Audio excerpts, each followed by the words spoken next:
मौलाना की काली करतूत जांच एजेंसी दंग। नुपुर शर्मा समेत बड़े बड़े नेताओं को मारने की साजिश। मौलाना के व्हाट्सएप ने खोला काला राज। नमस्कार, आप देख रहे हैं एनएमएफ न्यूज में आपके साथ शबनम। देश को दहला देने वाली दो बड़ी खबरें सामने आई है। पहली खबर, जम्मू कश्मीर में फिर से आतंकियों ने सेना की गाड़ी को निशाना बनाया है। तो वहीं दूसरी बड़ी खबर यह है कि गुजरात से एक जहरीला मौलाना जांच एजेंसियों के हत्थे चढ़ा है, जो न सूरत में बैठकर देश के खिलाफ घिनौनी साजिश रच रहा था, बल्कि बड़े बड़े हिंदूवादी नेताओं को मारने की व्हाट्सएप पर पाकिस्तान के साथ मिलकर प्लानिंग भी कर रहा था। इसकी लिस्ट में ऐसे ऐसे नेताओं के नाम पाए गए हैं कि जांच एजेंसियों के भी होश उड़ गए। दरअसल सूरत क्राइम ब्रांच ने मोहम्मद सोहेल उर्फ मौलवी अबू बकर टिमोल को गिरफ्तार किया है। मौलाना पर देश के हिंदूवादी नेताओं और बीजेपी नेताओं को जान से मारने का षड्यंत्र रचने का आरोप है। मौलाना नुपुर शर्मा, भाजपा विधायक टी राजा सिंह, हिंदूवादी नेता उपदेश राणा को जान से मारने का षड्यंत्र रच रहा था। मौलवी के मोबाइल फोन के चैट से कई हैरान कर देने वाले खुलासे हुए हैं। पुलिस को मौलवी के मोबाइल से नेपाल और पाकिस्तान के नंबर भी मिले हैं। तो चौंकाने वाला खुलासा तो यह है कि गिरफ्तार आरोपी मौलाना का पाकिस्तान और नेपाल सहित कई देशों में रहने वाले कट्टरपंथियों के साथ संपर्क था। पुलिस को उसके मोबाइल फोन से बाकायदा हिंदू सनातन संघ के राष्ट्रीय अध्यक्ष उपदेश राणा को मारने के लिए 1 करोड़ की सुपारी देने और पाकिस्तान से हथियार मंगवाने के चैट मिले हैं। इस चैट में ये शातिर पूरी साजिश रचता नजर आ रहा है। हाल ही में उपदेश राणा को पाकिस्तान और नेपाल सहित अन्य देशों के कट्टरपंथी व्हाट्सएप ग्रुप में जोड़कर कमलेश तिवारी की तरह मारने की धमकी दी गई थी। मौलाना पर गुजरात के कमिश्नर अनुपम सिंह ने भी बड़ा खुलासा कर दिया है। सूरत सिटी क्राइम ब्रांच को एक ऐसी इंफॉर्मेशन थी कि एक व्यक्ति है जिसकी हिलचाल कुछ इंटरनेशनल टाइप की है, तो उसको वॉच में थे। ये आज चौक बाजार एरिया है सूरत सिटी में, वहां से इसको पकड़ा, जो डिटेन किया। उसके बाद तुरंत इसके मोबाइल वगैरह सब चेक किया गया।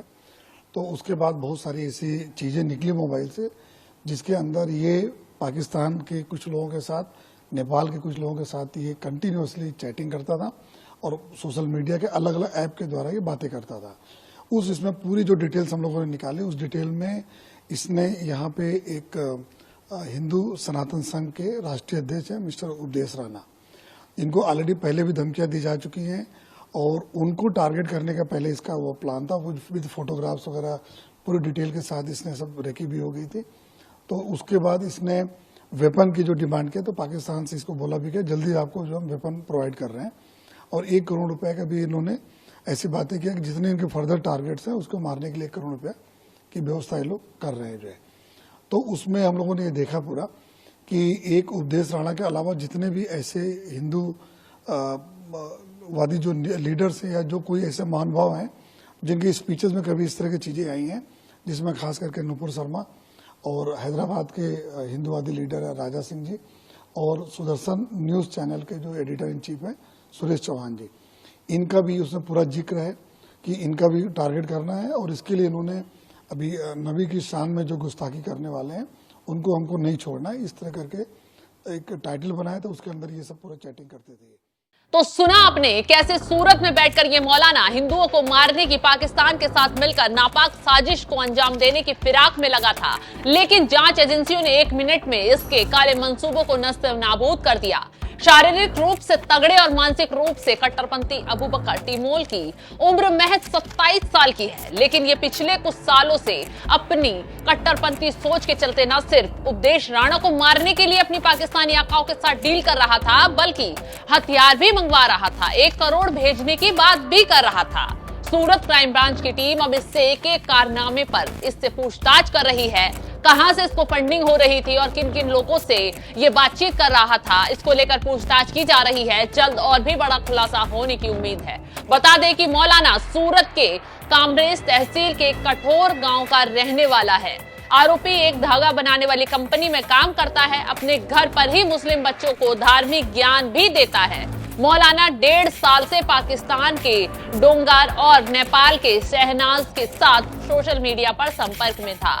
तीनों की बातचीत में कहा जाता है कि नबी की गुस्ताखी में दखल देने वालों को सीधा करने की जरूरत है। मौलाना अंतर्राष्ट्रीय कई देशों के लोगों के साथ व्हाट्सएप ग्रुप में जोड़कर धार्मिक भावनाओं को ठेस पहुंचाने के लिए पोस्ट कर रहा था। हिंदूवादी बीजेपी नेताओं को धमकाने और उन्हें मारने के लिए षड्यंत्र रच रहा था। तो खुफिया जानकारी और सबूत जुटाने के बाद पुलिस इस मौलाना तक पहुंच पाई। कहा जा रहा है कि इसके पूछताछ में भयंकर खुलासे और भी होने की उम्मीद है। बताया यह भी गया है कि मौलाना लूडो गेम के दौरान अपने समर्थकों से कोड वर्ड में बातचीत करता था। खैर, इस मौलाना की गिरफ्तारी के बाद देश में हड़कंप मच गया है।